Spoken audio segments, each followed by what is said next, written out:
요즘에 인기 있는 공주 캐릭터들이 아주 많아요. 그렇죠? 여러분들 어떤 공주 캐릭터들 좋아합니까? 우리 아이들 생각나는 공주 캐릭터 어떤 공주 좋아해요? 네, 벨 좋아하시는 분도 계시고 그 외에 아빠들이 좋아해요. 벨을 또 네, 신데렐라도 있고요.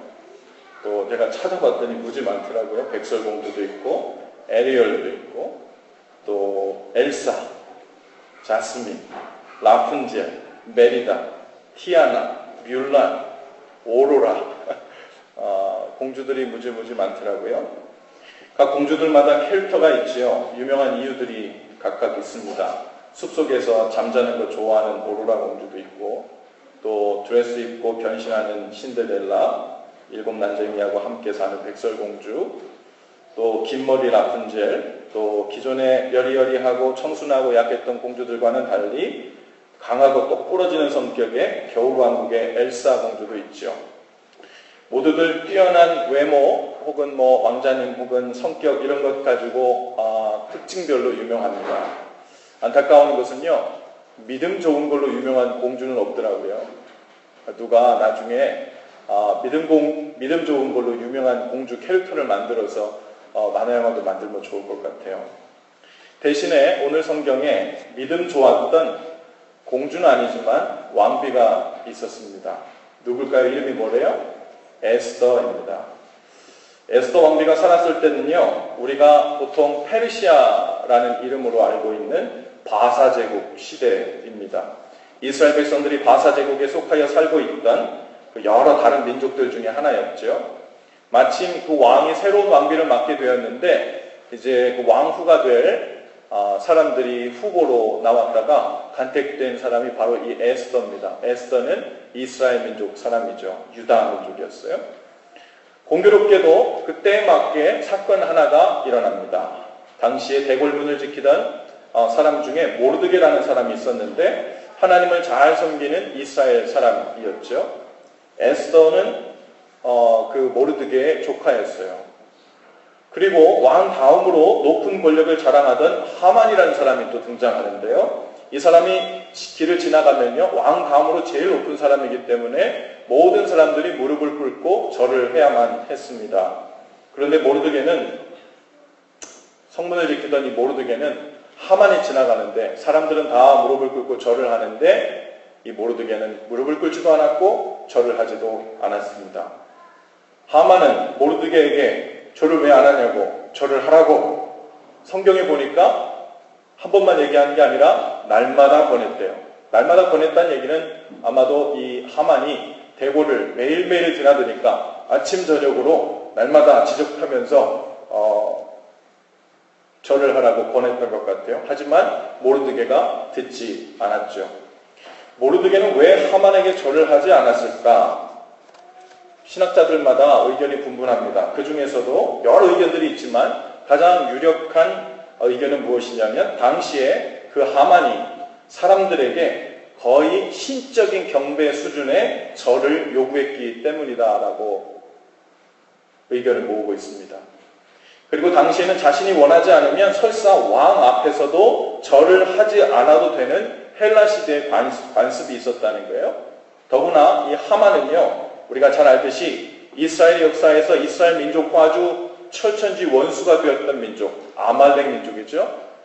하나님께서 아말렉을 온 천지에서 없이하겠다고 말씀하시기까지 이스라엘과 원수가 되었던 민족이었는데 이 하만이 바로 이 아말렉 민족의 자손이었습니다. 하지만 하만은 날마다, 그러니까 대궐문을 드나들 때마다 빠짐없이 모르드게에게 절하라고 권했다 했어요.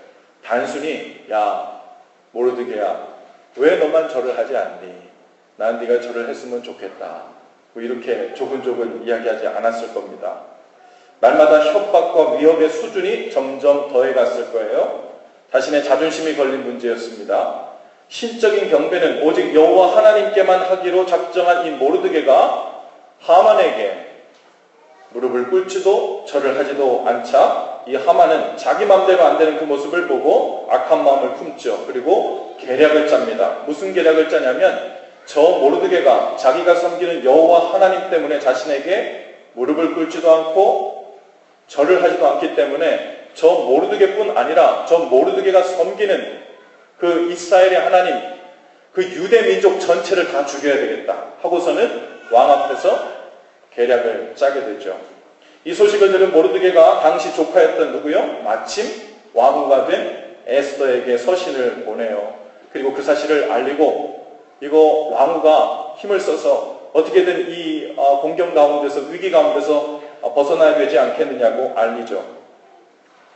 그리고 오늘 본문에 보면요, 에스더 왕비가 모르드게에게 답한 유명한 말이 나옵니다. 우리가 수도 없이 많이 들었을 거예요. 죽으면 죽으리이다. 죽으면 죽으리이다. 우리 16절 말씀을 저와 여러분이 한 목소리 좀 다 같이 읽어볼까요? 16절 시작. 당신은 가서 수산에 있는 유다인을 다 모으고 나를 위하여 금식하되 밤낮 3일을 먹지도 말고 마시지도 마소서. 나도 나의 시녀와 더불어 이렇게 금식한 후에 규례를 어기고 왕에게 나아가리니 죽으면 죽으리이다 하니라. 당시에는요, 왕이 부르지도 않았는데 누구든지 왕의 뜰 안뜰까지 나가서 왕 앞에 나가면 그냥 그대로 죽임을 당하는 법이 있었어요. 그것은 왕비도 예외가 아니었습니다. 만일 먼저 왕 앞에 나온 사람에게 살 길이 하나 있었는데 그것은 왕이 손에 들고 있던 그 지팡이, 금규를 내밀어주면 이제 사는 유일한 길이었죠. 에스더는 죽음을 무릅쓰고 왕 앞에 나아가 이 사실을 알리기로 마음먹습니다. 에스더가 그냥 용감한 여인이었기 때문에 나섰던 것이 아닙니다. 하나님께서 자신을 이 일을 위해 이 왕비로 왕후가 되도록 부르셨다는데 사명감이 있었기 때문이죠. 일이 하나님이 원하시는 부르심인 줄을 알았기 때문입니다. 그래서 당시 바사 제국의 수도였던 어디요? 이 수산.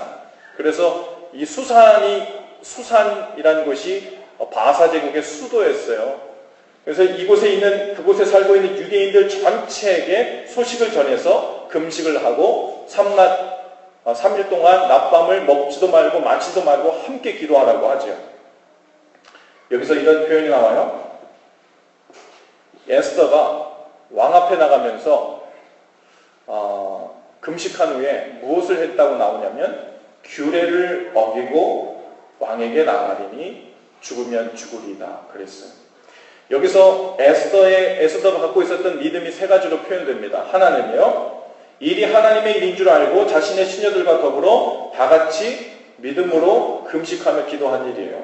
일이 하나님께서 나를 보내신 일이라고 믿은 일입니다. 또 하나 믿음은 무엇이냐면 에스더가 믿음으로 왕 앞에 홀로 나서면 안 된다는, 부르지도 않았는데 나서면 안 된다는 그 규례를 어긴 일이에요. 이 규례를 어긴 것도 믿음으로 한 거죠. 마지막으로는 믿음으로 가서 만일 내가 죽게 되더라도 죽으면 죽겠다라고 믿음을 가지고 나간 일이에요.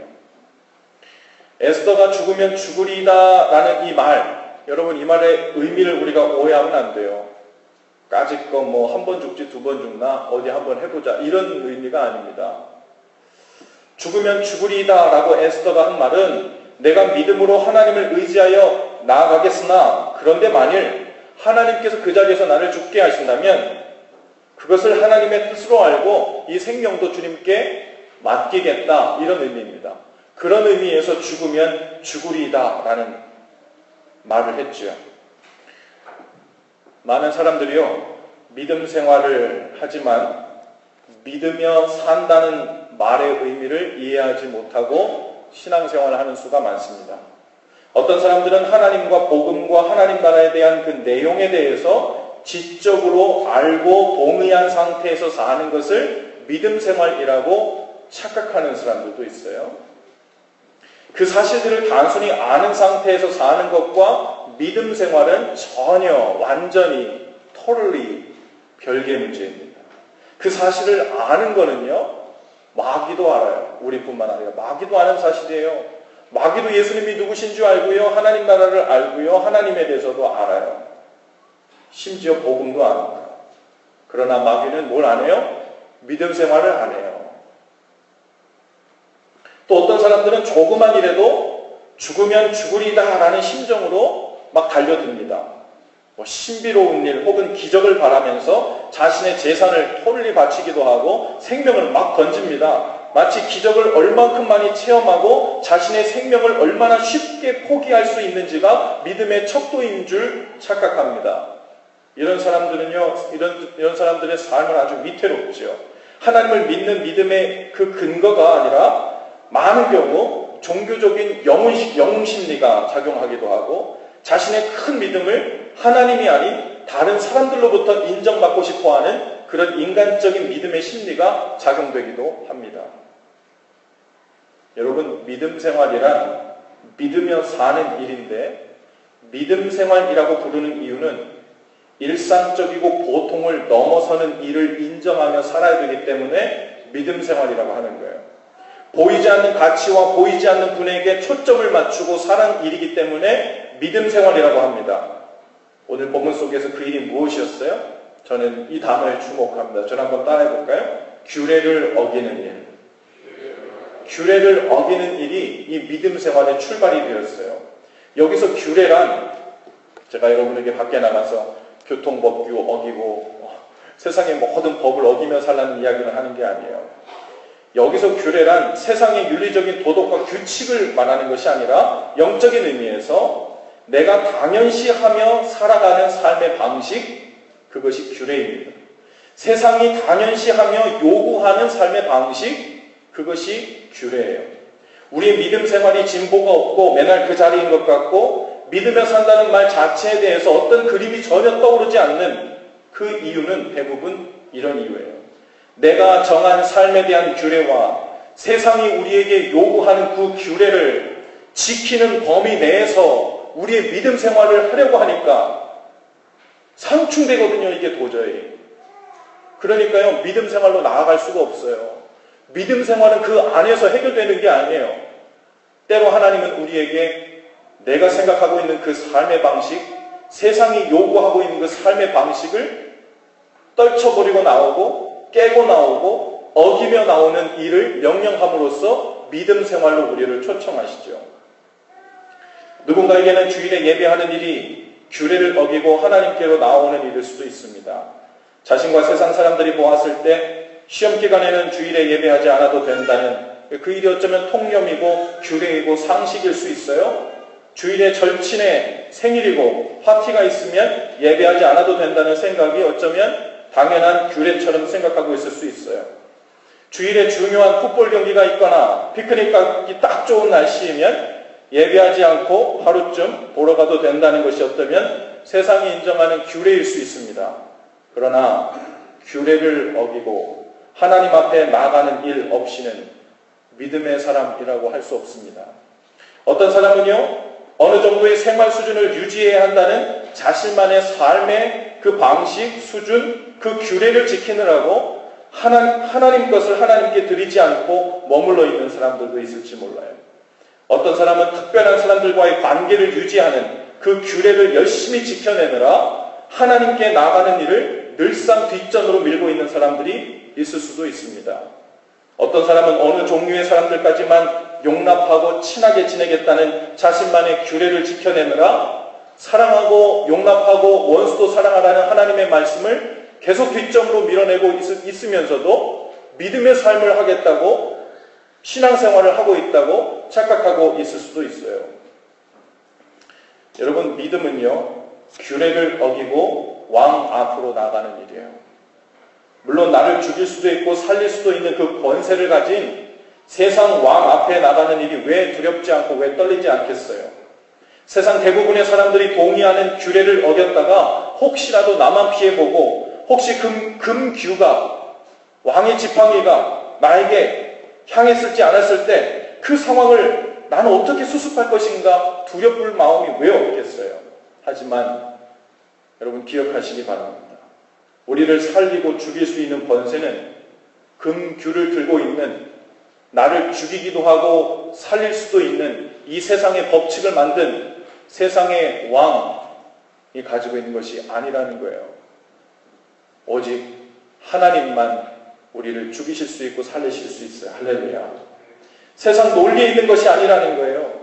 나를 살리시고 모든 상황을 새롭게 하시는 능력은 오직 하나님께만 있음을 믿고 규례를 어기고 왕 앞으로, 세상 앞으로, 그 규례 법칙 앞으로 담대히 걸어 들어갈 수 있는 믿음을 주님은 우리에게 요구하십니다. 그것을 믿고 사는 삶으로 정한하는 것이 믿음 생활이에요. 교회는 다녀도 나의 규례, 세상의 규례를 벗어나 하나님 원하시는 그곳으로 아직 나아갈 마음이 없다면 우리는 종교 생활을 할 뿐이지 믿음 생활을 하고 있는 건 아닙니다. 여러분 진짜 믿음 생활 하고 싶으십니까? 그러면 그동안 하나님의 부르심인 줄 알면서도 나만의 규례, 세상의 규례에 갇혀서 때로는 협박받고 때로는 위협을 받느라 하나님께 나아가지 못했던 발걸음을 떼는 데부터 시작하는 거예요. 죽으면 죽으리이다 심정으로 주님께 맡기는 겁니다. 주님께 내 삶을 맡기고 죽으면 죽으리이다 하는 믿음으로 나가는 자들에게 주님께서 우리에게 약속하신 말씀이 있어요. 마태복음 16장 25절 말씀입니다. 누구든지 제 목숨을 구원하고자 하면 잃을 것이요 누구든지 나를 위하여 제 목숨을 잃으면 찾으리라. 죽으면 죽으리라가 아니라 죽으면 살게 됩니다. 죽는다는 것은 내 삶을 없이 한다는 게 아니라 생명을 주님 손에 맡긴다는 의미예요. 맡기고 사는 일, 그것이 믿음 생활이에요. 저 여러분 다 그 믿음 생활 가운데로 더 깊이 온전히 발걸음을 떼고 들어가시는 저 여러분들 다 되실 수 있기를 주님의 이름으로 축복합니다. 여러분 가지고 있는 설교 노트에 있는 헌신 기도를 우리 한 목소리로 함께 하겠습니다. 함께 기도하죠. 주님, 나의 규례, 세상의 규례로만 살던 삶에서 믿음으로 사는 삶으로 전환하고 싶습니다. 입술과 머리로만 믿는 자가 되지 않게 하시고 성령께서 명하실 때 규례를 깨고 주님 앞으로 나아가는 믿음을 주옵소서. 주님 안에서 죽겠다고 나아갈 때 온전히 다시 살게 되는 신비한 진리를 경험하며 사는 인생이 되게 하옵소서. 예수님 이름으로 기도합니다. 아멘.